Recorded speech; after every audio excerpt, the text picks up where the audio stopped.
Salut tout le monde, j'espère que vous allez bien. Bienvenue pour la 3e vidéo sur mes expériences paranormales. Aujourd'hui, je vais vous parler de l'entité Émilie. Alors, je me suis intéressée à la cartomancie en janvier 2009.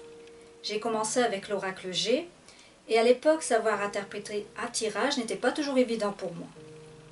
Ce jour-là, justement, je m'entraînais à faire un tirage de cartes pour moi dans ma chambre, et ma fille, que je vais nommer ici Alicia, est venue me rejoindre. Je vais dire 10 minutes après, ma fille a vu une femme apparaître.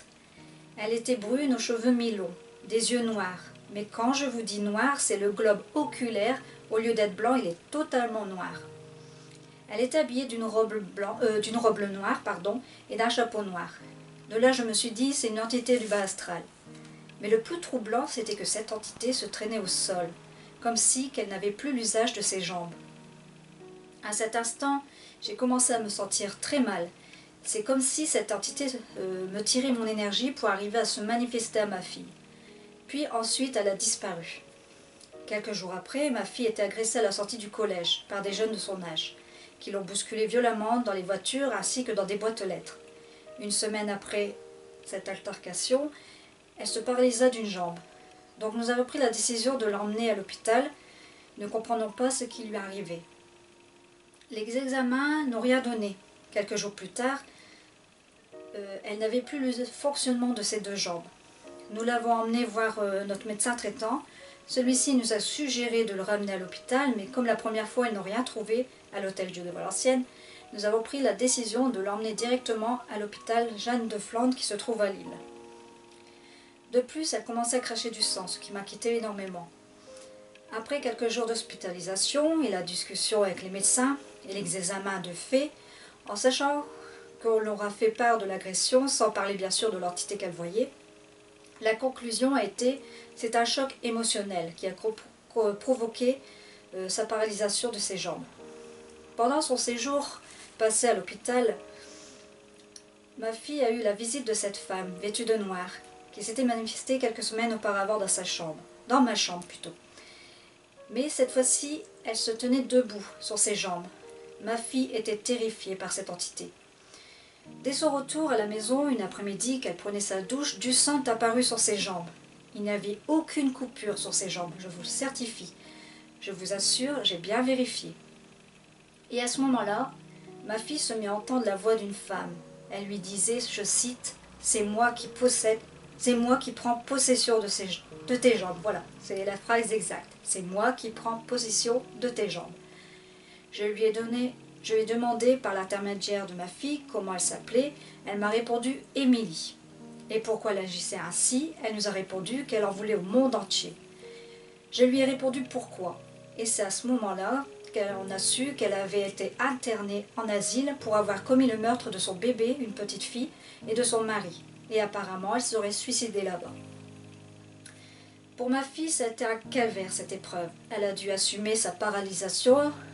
De plus, cette entité qui n'arrêtait pas de la harceler et de lui dire des choses méchantes. Nous sommes au mois de mai 2009. Émilie, toujours présente dans la vie de ma fille, ça fait maintenant 4 mois que cette entité ennuie ma fille et continue de la harceler moralement. Mais cette fois-ci, c'était différent. Le comportement d'Émilie avait changé. Pendant ces 4 mois, j'ai continué sans cesse à lui parler avec amour, malgré qu'il m'est arrivé de temps à autre de ressentir de la colère contre cette entité, pour le mal qu'elle faisait subir à ma fille. Mais je savais que si j'agissais ainsi, jamais elle n'aurait laissé ma fille tranquille. Ce jour-là, elle s'adressa à ma fille en pleurant, et sa voix avait changé. Elle n'avait plus cette colère en elle. Et à ce moment-là, elle nous a annoncé qu'elle voulait retrouver sa fille. De là, j'ai eu un doute. J'ai eu peur qu'elle nous mente et qu'elle continue à jouer un jeu avec ma fille, car je commençais à perdre espoir. Je me disais souvent dans ma tête, je n'arriverai pas à faire partir cette entité de chez moi. Que va-t-il devenir de ma fille? J'ai dit à ma fille, je ne la crois pas. Ma fille me répond, non maman, je t'assure, Émilie ne ment pas. Je suis persuadée qu'elle veut de l'aide cette fois-ci. Donc j'ai fait confiance à ma fille, j'ai continué à faire des prières tout en la réconfortant de ce qui se passerait de l'autre côté dans la lumière pour elle.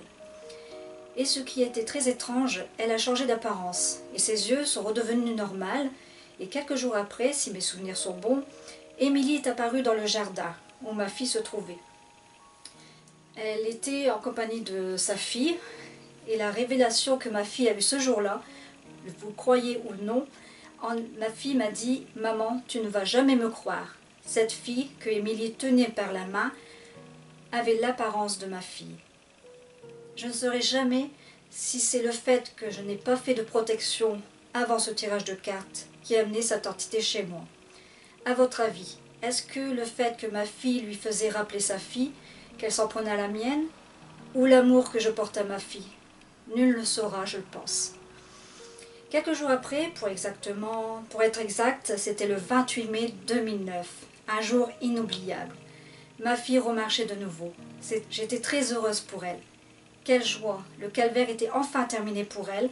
Et ce jour-là, avant que le kiné ne vienne à la maison, il était aux alentours de 13 h, il me semble. Car tous les jours, elle avait des exercices à faire pour renforcer ses muscles. Et aussi, nous avons consulté un micro-kinésithérapeute, dont moi qui lui faisais chaque soir des soins en magnétisme. Et à ce moment-là, quelque chose me pousse à m'occuper de ma fille, avant que le kiné n'arrive, en lui magnétisant ses jambes jusqu'à la voûte plantaire de ses pieds. Et à ce moment-là, elle a commencé à ressentir petit à petit des picotements dans ses pieds, qui ont remonté jusqu'à ses jambes, et elle a voulu se mettre debout et essayer de marcher, et elle a réussi. Nous ne sommes pas prêts d'oublier cette épreuve terrible que notre famille a traversée. Je vous assure qu'il y a des moments, quand je voyais dans l'état où ma fille se trouvait, j'avais cette colère en moi contre cette entité. Ma fille se laissait aller, elle se nourrissait plus convenablement, elle perdait tout espoir.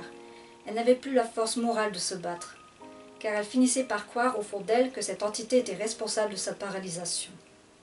Mais je savais qu'au fond de moi, qu'elle remarcherait et que cette entité n'avait rien à voir là-dedans. Il a fallu se battre et nous avons réussi à gagner cette bataille. Aujourd'hui, ma fille a retrouvé le sourire sur son visage et la joie de vivre. Et pour moi, c'est l'essentiel. C'est tout ce qui importe. Voilà pour mon histoire. Je vous souhaite une excellente journée. Prenez soin de vous.